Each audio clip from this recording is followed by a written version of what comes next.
নমস্কাৰ এই মুহূৰ্তত আপোনালোকে চাই আছে তাজিবু টেকনলজি ইউটিউব চেনেল আজিৰ সন্ধিয়া ৰাজ্যৰ লগতে আন্তঃৰাষ্ট্ৰীয় বহুকেইটা গুৰুত্বপূৰ্ণ খবৰ আপোনালোকৰ বাবে লৈ আহিছে এই খবৰকেইটা আপোনালোকৰ বাবে বহুতে গুৰুত্বপূৰ্ণ গতিকে ভিডিঅ'টো প্ৰথমৰ পৰা শেষলৈকে চাই থাকক আৰু যদি চেনেলটো নতুন আহিছে চেনেলটো সাবস্ক্ৰাইব কৰি কাষত থকা বেল আইকন প্ৰেছ কৰি দিব আৰু ভিডিঅ'টো এতিয়ালৈকে যদি লাইক কৰা নাই লাইক কৰি আমাক উৎসাহিত কৰি যেন আজিৰ সন্ধিয়াৰ প্ৰথমটো গুৰুত্বপূৰ্ণ খবৰ হৈছে ভ্যাকচিন নোলোৱাকৈ অফিচ নাহিলে শাস্তি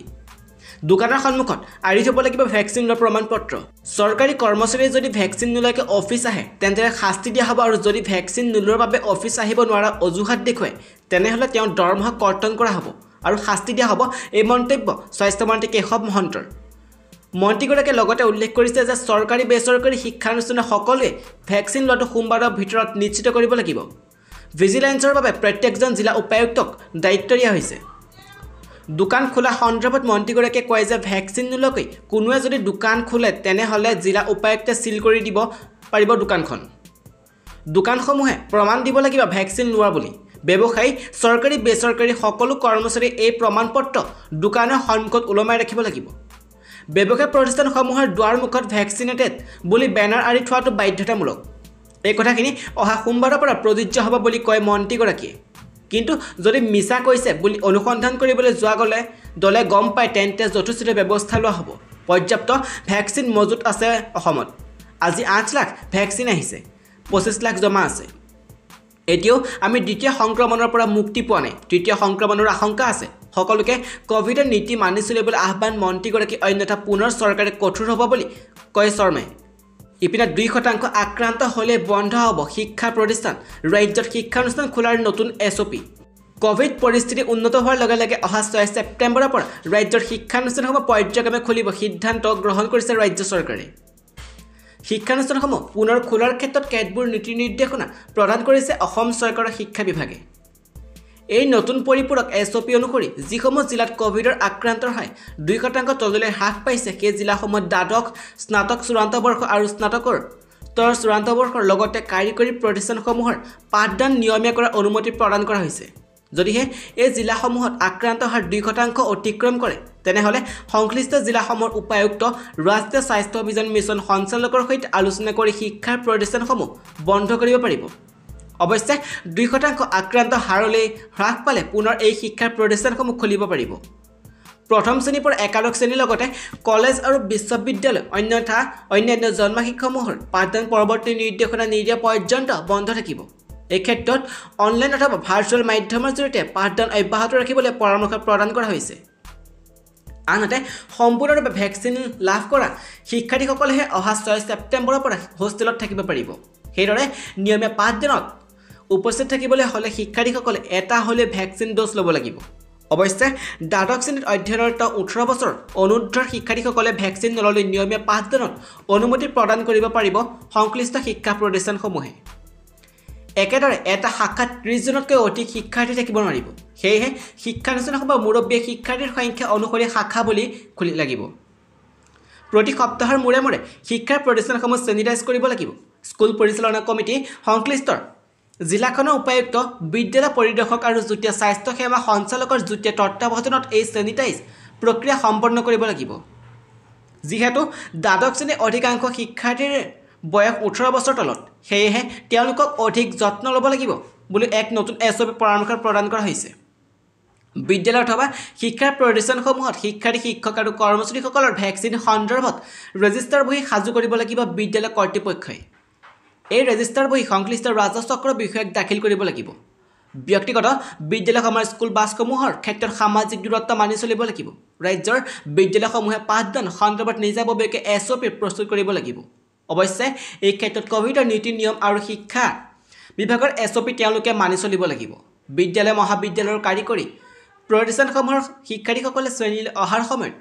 তেওঁলোকৰ অভিভাৱক প্ৰদান কৰা আপত্তিবিহীন প্ৰমাণপত্ৰ দাখিল কৰিব লাগিব কোনো শিক্ষাৰ্থীয়ে যদি ঘৰৰ পৰা অনলাইনৰ জৰিয়তে শিক্ষা গ্ৰহণ কৰিব বিচাৰে তাৰ বাবে অনুমতি প্ৰদান কৰিব লাগিব শৈক্ষিক প্ৰতিষ্ঠানসমূহত উৎসৱ পাৰ্বণ অনুষ্ঠিত কৰাৰ পৰা বিৰত থাকিবলৈ এই নতুন এছঅপিত পৰামৰ্শ প্ৰদান কৰা হৈছে তৃতীয়টো হ'বলৈ সাৱধানবাণী মন্ত্ৰী কেশৱ মহন্তৰ সোমবাৰৰ পৰা প্ৰযোজ্য হ'ব নতুন নিৰ্দেশনা ভ্যাকচিন নললে বিপদ হ'ব পাৰে আপোনাৰ ৰাজ্য চৰকাৰে দিছে কঠোৰ নিৰ্দেশনা হাগ্ৰামা মহিলাৰ বিজেপিত যোগদান সন্দৰ্ভত প্ৰতিক্ৰিয়া বিটিচিৰ চিফ প্ৰমোদ বড়োৰ মহাজোঁটৰ পৰা BPF ওলাই আহি বিজেপিত যোগদানৰ প্ৰস্তাৱ দিয়াৰ পিছত আজি প্ৰথম প্ৰতিক্ৰিয়া ব্যক্ত কৰে BTCৰ চিফ প্ৰমোদ বড়োৱে। হাগ্ৰামা মহিলাৰী ক'ত যায় ক'ত নাযায় সেই কথাটো নাজানো বুলি তাৎপৰ্যপূৰ্ণ মন্তব্য কৰে প্ৰমোদ বড়োৱে। তেওঁ কয় যে হাগ্ৰামা মহিলাৰীয়ে 17 বছৰীয়া শাসনৰ কালত ট্ৰাইবেল বেল্ট এণ্ড ব্লকৰ বাহিৰৰ ভূমিপুত্ৰসকলৰ কথা চিন্তা নকৰিলে। সেই কথা মই চিন্তা কৰি তেওঁলোকৰ ভূমি নিজৰ নামত কেনেকৈ আনিব পাৰি সেই কথাই চিন্তা কৰি আছোঁ। BTCৰ চিফ প্ৰমোদ বড়োৱে BPF আৰু বিজেপিৰ মিত্ৰতা হ'লে UPPLে কি কৰিব সেইটো শীতল মস্তিষ্কৰে দল মজিয়াত আলোচনা কৰি সিদ্ধান্ত ল'ব বুলি জানিবলৈ দিয়ে। সেইদৰে BPFৰ দলীয় মজিয়াত কি হৈ আছে সেইবোৰ জনাৰ কাৰণে প্ৰমোদ বড়ো ইচ্ছুক নহয় বুলি উল্লেখ কৰি কয় যে BPF ক'ৰবালৈ গ'লে UPPLৰ লাভ লোকচান একো নাই। আনহাতে প্ৰমোদ বড়োৱে পৃথিৱীত অকল ৰাজনীতি কৰিয়ে মানুহে খাই থকা বুলি তাৎপৰ্যপূৰ্ণ মন্তব্য কৰি অসমীয়া জাতিৰ স্বাৰ্থত সকলো লোক একত্ৰ হ'ব লাগে বুলি কয়। ইফালে GSP দলৰ নেতা তথা সাংসদ নৱ কুমাৰ শৰণীয়ে দল সলনি কৰাৰ কথাও নাজানো বুলি মন্তব্য কৰি সংবাদ মাধ্যমতে দেখা পোৱা বুলি কয় প্ৰমোদ বড়োৱে। ৰাজীৱ গান্ধী ৰাষ্ট্ৰীয় উদ্যানৰ নাম সলনি কৰা সন্দৰ্ভত প্ৰমোদ বড়োৱে মন্তব্য কৰি কয় যে ৰাজীৱ গান্ধীক আমি সন্মান কৰোঁ, সেইবুলি তেওঁৰ নামটোৱে যে দিব লাগিব সেইটো নহয়। আমাৰো বহু ব্যক্তি আছে যাক আমি সন্মান দিব লাগিব। উল্লেখ্য যে ইয়াৰ পূৰ্বে BTC চিফ প্ৰমোদ বড়োৱে BTR ৰাজচক্ৰ বিষয়াসকলৰ সৈতে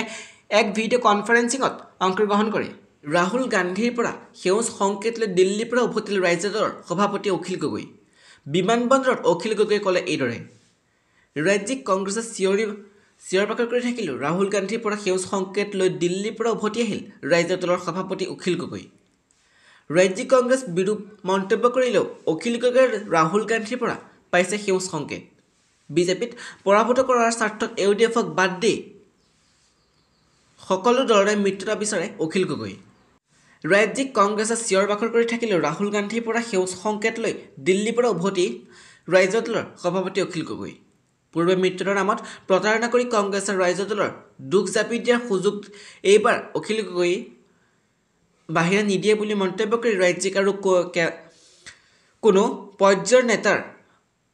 কেন্দ্ৰীয় সকলো আলোচনা মিলিত হৈছে বুলি কয় অখিল গগৈ। শুক্ৰবাৰে দুপৰীয়া দিল্লীৰ পৰা উভতি আহি বৰ্জাৰ বিমানবন্দৰত এইদৰে মন্তব্য কৰে ৰাজ্য দলৰ সভাপতিগৰাকীয়ে।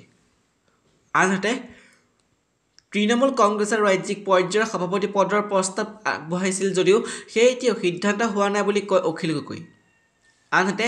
আগন্তুক উপ নিৰ্বাচনত কংগ্ৰেছৰ সৈতে মিত্ৰতা নহ'লে ৰাজ্য দলে 6টা সমষ্টিত নিজাববীয়াকৈ প্ৰাৰ্থী দিব।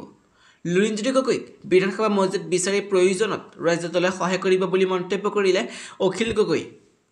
এতিয়া ৰাহুল গান্ধীয়ে মিত্ৰতা সন্দৰ্ভত সেউজ সংকেত দিলে ভূপেন বৰাই অখিল গগৈৰ ওপৰত ক্ষুণ্ণ হৈ থকাৰ পিছত মিত্ৰতা কোন দিশে আগবাঢ়ে সেয়া লক্ষণীয় হ'ব।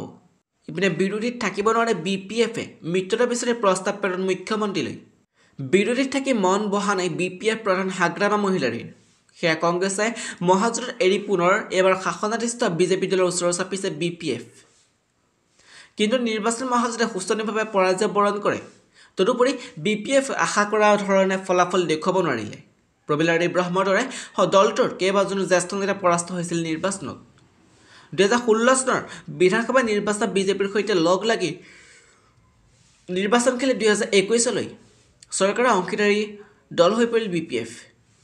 ইয়াৰ উপৰি দলটোৱে সুদীৰ্ঘ কাল নিজৰ দখলত ৰাখিছিল বড়োলেণ্ড। কিন্তু 2020 চনৰ BTC নিৰ্বাচনৰ আগে আগে বিজেপিয়ে BPFৰ লগত মিত্ৰতা ভংগ কৰি বড়োভূমিৰ আন এটা শক্তিশালী দল UPPLৰ লগত লগ লাগিছিল। বিজেপি UPPLৰ বিৰুদ্ধে অকলে যুঁজ দি BTC নিৰ্বাচনত 17খন আসন দখলেৰে সৰ্ববৃহৎ ৰাজনৈতিক দল ৰূপে পৰিণত হ'লেও চৰকাৰ গঠনত ব্যৰ্থ হৈ হাগ্ৰামা মহিলাৰী। BTCৰ প্ৰধানৰূপে দীৰ্ঘকাল সেৱা আগবঢ়াই ৰহা হাগ্ৰামা স্থান ল'লে ছাত্ৰ ৰাজনৈতিক পৰা প্ৰত্যেকৰ ৰাজনৈতিক খোজ দিয়ে প্ৰমোদ বড়োৱে। BTC নিৰ্বাচন আৰু বিধানসভাৰ নিৰ্বাচনৰ মুখ থেকেচা খোৱা হাগ্ৰামা এতিয়া আৰু বিৰোধীত থকাৰ মন নাই। তেওঁ যিকোনো প্ৰকাৰে শাসন অংশীদাৰী হ'ব বিচাৰিছে। সেয়ে বিজেপিয়ে প্ৰতাৰণা কৰাৰ পিছতে একমাত্ৰ ক্ষমতা স্বাৰ্থত পুনৰ মিত্ৰতা বিচাৰে হিমন্ত কাষ চাপিছে হাগ্ৰামা। BPFৰ জ্যেষ্ঠ নেতা প্ৰবীণ বড়ো জানিব দিয়া অনুসৰি মিত্ৰতা বিচাৰি BPFে ইতিমধ্যে বিজেপিলৈ আনুষ্ঠানিকভাৱে পত্ৰ প্ৰেৰণ কৰিছে। প্ৰবীণ বড়োৱে কয় যে BPF প্ৰধান হাগ্ৰামা মহিলাৰীয়ে অলপতে মুখ্যমন্ত্ৰী হিমন্ত বিশ্ব শৰ্মাক সাক্ষাৎ কৰিছে। আমি বিৰোধীত থাকিব নিবিচাৰোঁ। বিজেপিৰ টাৰ্মছ এণ্ড কণ্ডিশ্যন প্ৰমোদ বড়োক বিগ ব্ৰাদাৰ হিচাপে মানিব লাগিব হাগ্ৰামাই। BPFৰ সন্মুখত মিত্ৰজোঁটত চামিল চৰ্ত দিলে বিজেপিৰ সভাপতি ভৱেশ কলিতাই মহাজোঁটৰ পৰা কংগ্ৰেছ আঁতৰিলে ইউডিএফক কংগ্ৰেছে ইউডিএফৰ মধু চন্দ্ৰিকাৰ অৱসান ঘটাত মহাজোঁটত থকা BPF এতিয়া কাৰ লগত থাকিব তাক লৈ ৰাজনৈতিক মহলত অব্যাহত আছে ব্যাপক চৰ্চা মিত্ৰজোঁটত চামিল হ'বলৈ ঠেং দাগি থকা BPFক আদৰি ল'বনে বিজেপিয়ে মিত্ৰজোঁটত চামিল হ'বলৈ হ'লে BPFে মানিব লাগিব বিজেপিৰ টাৰ্মছ এণ্ড কণ্ডিশ্যন এই কথা একেবাৰে স্পষ্ট কৰি দিছে ৰাজ্যিক বিজেপিৰ সভাপতি ভৱেশ কলিতাই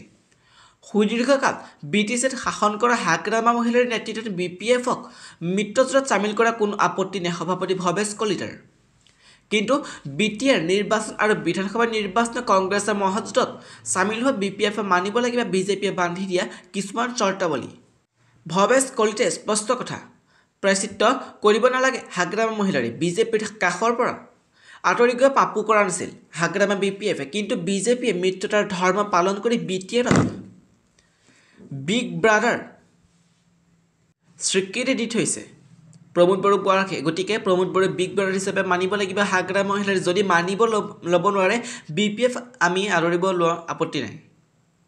ভৱেশ কলিতাই লগতে এই কথাও ক'লে যে BPFৰ লগত নাছিল আমাৰ কোনো মানসিক দূৰত্ব 2016 পৰা তেওঁলোকৰ বিধায়ক অসম চৰকাৰৰ মন্ত্ৰীও আছিল আমি সাংগঠনিক ভেটি সুদৃঢ় কৰিবৰ বাবে BTRত অকলে খেলিছিল নিৰ্বাচন কিন্তু BPF চামিল হৈছিল আমাৰ বিৰুদ্ধে থকা মহাজোঁটত